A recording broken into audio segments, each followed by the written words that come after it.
sumainyo lahat ang kapayapaan. Ang mga kapatid, maraming salamat sa ating Panginoong Jesucristo sa mga at sa tatlong persona na gumagabay sa ating lahat sapagkat sumapit na naman ang dakilang sandaling ito na pinagkakaloob ng Diyos sa lahat ng mga tapat niyang anak na mga nagbubuhay mistiko. Katulad nga ng pinagdiriwang natin ngayong araw na ito, ay pinagdiriwang natin yung ika-27 kaarawan ng the longest day of the man who saw tomorrow, na walang dilit iba na yan ay ang ating tatang na siyang nag-akay sa atin sa aral ng daan, katotohanan at buhay at nagiging dahilan at lakas natin lahat kung bakit tayo ngayon ay nananatili pa sa paglilingkod at sa piling ng ating mahal na inang tagalangit na nasa lupa. Sakay nga sa banal na kasulatan na ating narinig, ay binabanggit dito ang tungkol sa pagbuhay sa kaibigan ng ating Panginoon Kristo noong unang panahon na walang dilit iba na si Lazaro. Siya yung kapatid nung dalawang magkapatid na si Marta at si Maria. Dahil sa noong panahon yun, ang Panginoong Jesucristo ay nagsisimula pa na maipahayag ang kaharian ng langit dito sa lupa. Siya ay pumupunta sa iba't ibang lugar upang mangaral ng banal na salita ng Diyos. Nangangaral siya sapagkat inihahanda na at ipinaalam sa buong mga tao sa lahat ng lupain na ang pagliligtas ng Diyos ay sumapit na sa mga tao. Dahil noong panahong iyon, ang mga tao ay natatalikod na sa tunay na paglilingkod sa tunay na Diyos. Kaya ng mga panahong iyon, ang Panginoon sa Kristo kasama ng kanyang 12 alagad ay pumupunta kung saan sa bayan at nangangaral ng tungkol sa Ebanghelyo o sa salita ng Diyos. At itong si Lazaro na binabanggit dito sa banal na kasulatan ay namatay habang wala yung ating Panginoon sa Kristo. Subalit si Lazaro ay tanging kaibigan niya. Malapit na kaibigan ng ating Panginoong Jesucristo noong panahong iyon. At yun namang dalawang kapatid niya na si Marta at si Maria na binabanggit ay pawang malalapit din sa ating Panginoong Jesucristo.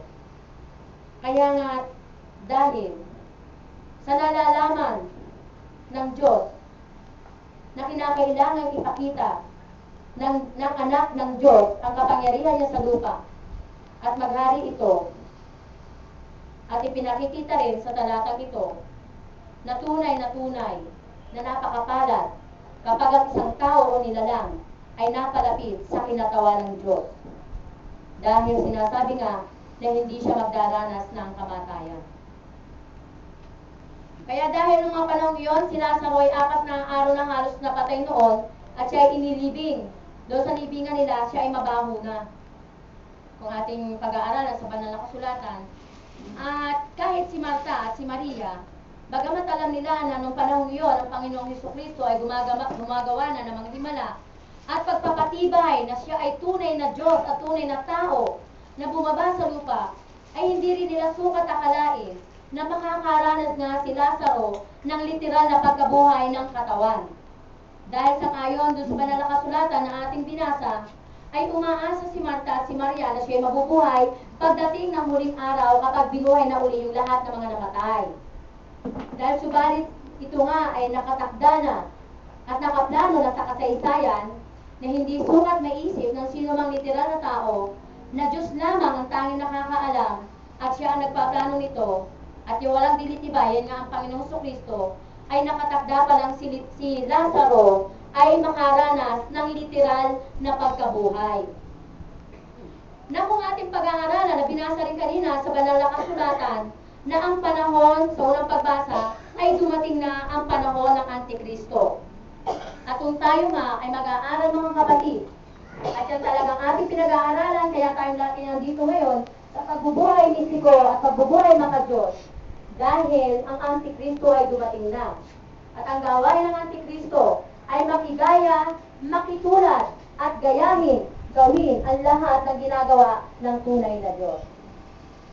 At kung ito ang tunay na Diyos na ating sinasampalatayan, na walang dilitiba kundi ang ating Panginoong Jesucristo, ay mayroon ding pumapapel na antikristo. At kung pag-aaralan nyo, mayroon din mga sinasabing bumubuhay na mga patay. Dahil nga, sinasabi nila, kung ang kapangyarihan ng Diyos, yun ang gustong gayahin, Satanas, ng kalaban natin, kaya halos gusto rin nilang buhayin yung mga patay. Subalit nagaganap na nga ngayon yan. Marami ngayon sa panahon ito, mga kapatid, kung di natin nalalaman, marami mga tao na patay na buhay.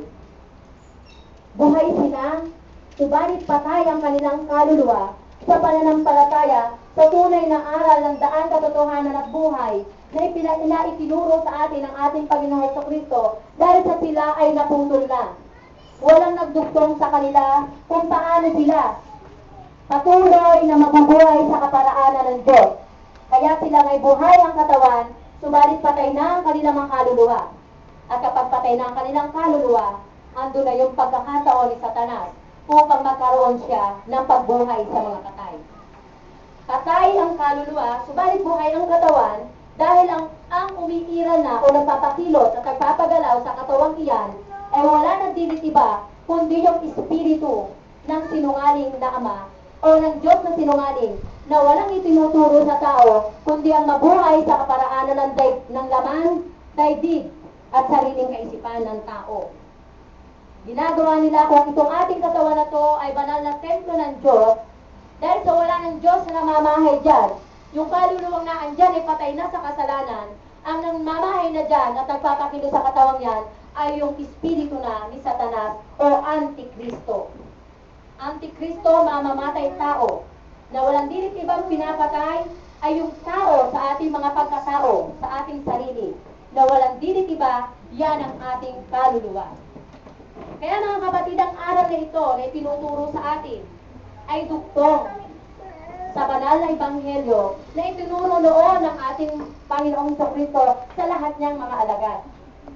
Kaya nga may binili naman siya sa lahat ng kanyang mga alagad at sa lahat ng sumasampalataya sa kanila na may darating na magdadala ng mga balita o karugtong ng kaligtasan at yan ay ipapahayag sa atin sa darating na panahon sa pamamagitan ng banal na Espiritu ng Diyos o ng Espiritu Santo.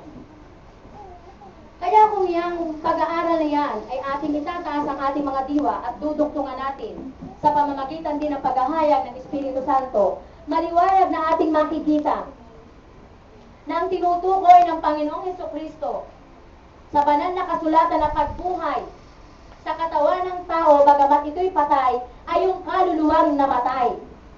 Sa mga kapatid, marami din mga kapatid na nabubuhay sa atin ngayon na mga tao, subalit patay na yung kaluluwa nila. Hindi nila nakikilala na yung Diyos. Kaya naman, hindi natutulog ang Diyos sa lahat ng panahon. Ang lahat ay nakatakda at alam ng ating Panginoong Jesucristo ng Diyos na masalangit ng Mahal na Birhen, ng banal na pamilya, na hindi pa natatapos ang paglalaban nila ng kalaban nila.